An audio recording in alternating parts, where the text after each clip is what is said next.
The G20 summit is taking place in New Delhi this weekend. France 24 is there. So now let's bring in François Picard, who joins us live. Good evening, François. Give us a sense of what we can expect.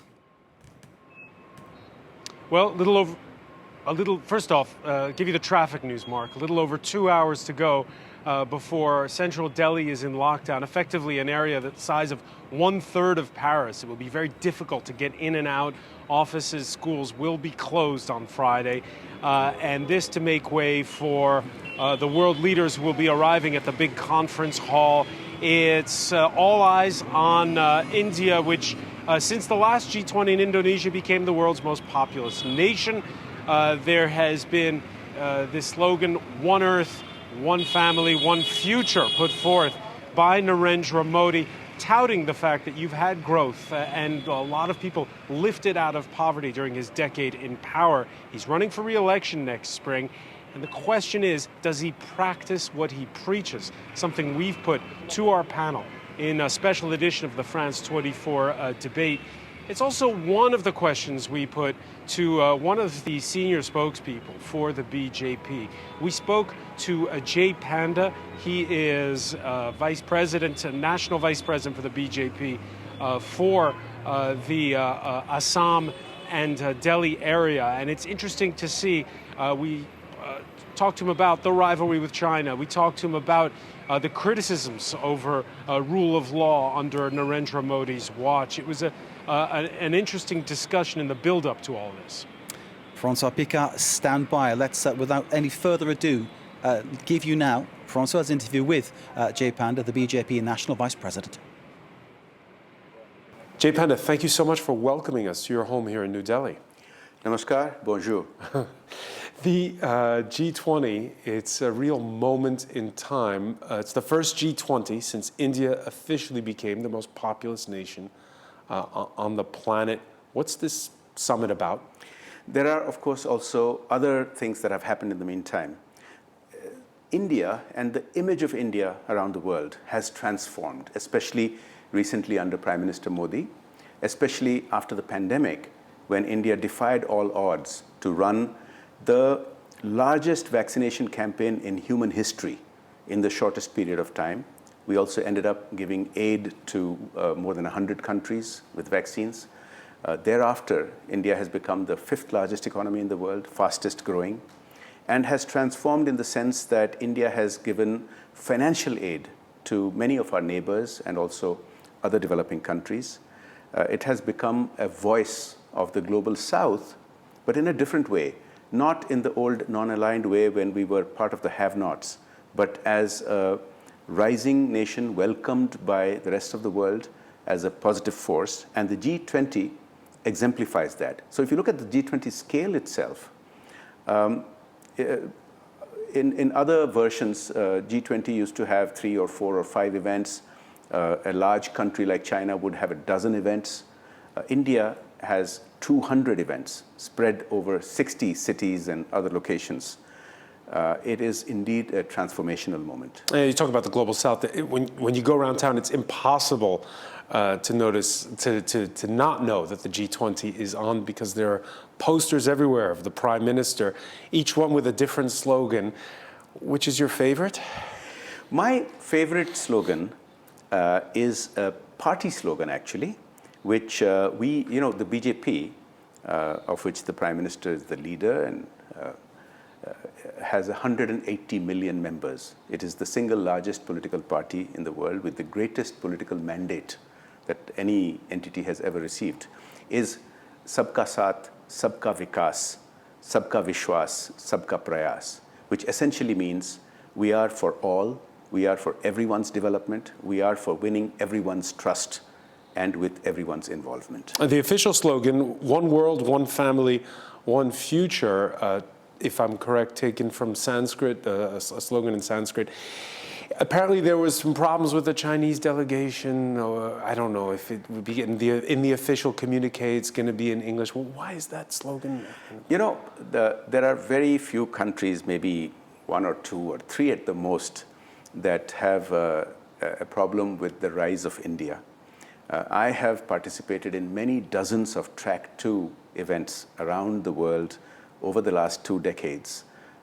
And virtually every country welcomes the rise of India as a friendly economic superpower. And this slogan that you referred to is indeed an ancient Sanskrit slogan, which goes as such. It says, Vasudeva Kutumbakam. It means the world is one family. And that indeed is rooted in every Indian's psyche, that we do treat the world as one family. And I've just given you examples of how India has reached out to help other nations. Right. Is India practicing what it preaches? Since it's not all harmony, we've seen ethnic violence recently in Manipur state, the stigmatization of Muslims, problems with academics on college campuses. There's a feeling that this is coming ahead of elections, and this showcase to the world, people are wondering which direction India's democracy is going in. I think there's a clue in your question when you said it's coming ahead of elections. We see this, especially when elections are near, that this kind of a narrative there is a concerted effort. Now, let me give you 2-3 examples. So, for example, one of the narratives is that somehow freedom of expression, freedom of speech in India is under some kind of threat. But if you watch Indian television, if you read Indian newspapers, if you see websites, you will see a constant cacophony of voices, a large number of them against the government. And yet, you have these so-called global indices, which I think are an indication of a sort of a, if you will, a Western bias. For example, there is a press freedom index, which ranks India below Afghanistan and Libya. That's just not reasonable. You have a gender equality index. So the pressuring globally. Of academics, the gender equality index ranks India below Iran and Syria. This is just fake. It's just fake news. Right. Now, a country of 1.4 billion people will have pressuring some by issues. the tax office, which is seen as a way of trying to lean on independent news organizations. Nobody, whether you are an international organization or a domestic one, should have the right to indulge in money laundering, should have the right to use charitable funds for political activism. Nobody should have tax-exempted funds which are intended for running a news organization to be actually running a leftist campaign against the state. That's not acceptable in any country. It wouldn't be acceptable in your country.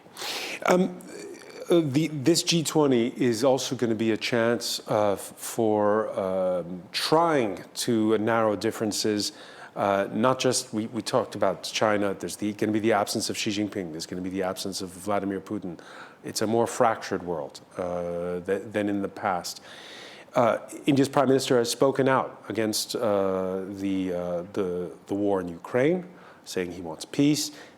It looks like the war is going to drag on. It's so what very does that unfortunate. mean? What does that mean for what will India's stance be if it does drag on? So it's very unfortunate that this war in Europe has in fact affected the world. It has affected India, it has affected the world in terms of energy availability and prices. It has affected the world in terms of these kind of divisions that come around. India has taken a very principled stand that this is not a time for war. Prime Minister Modi has made it very clear. But we are not going to be hypocritical as some nations are. In fact, even some European nations who we saw over the past couple of years used to continue to buy Russian energy while criticizing India for doing the same. This is an India which is going to be principled. We are not going to be cowed down by former colonial powers who still have that mentality. You sound more angry with the West than with Russia here. No, I'm just saying that we have taken a principled stand. We will not be lectured to by people who continue to violate what they're lecturing us to do. This new India will not take that. But that doesn't mean we will be aggressive. We have indeed taken a principled stand and said that this is not a time for war and it should be resolved. Preparation for the G20, as you said, you took part in it. There was a lot going on around the country.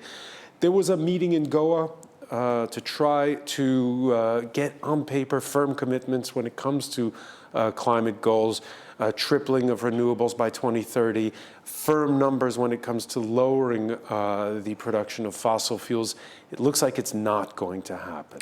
So I think nobody can insist on timelines when there are indeed such issues, such as what is happening in the South China Sea, such as what is happening in with Japan and Taiwan, and indeed in Europe.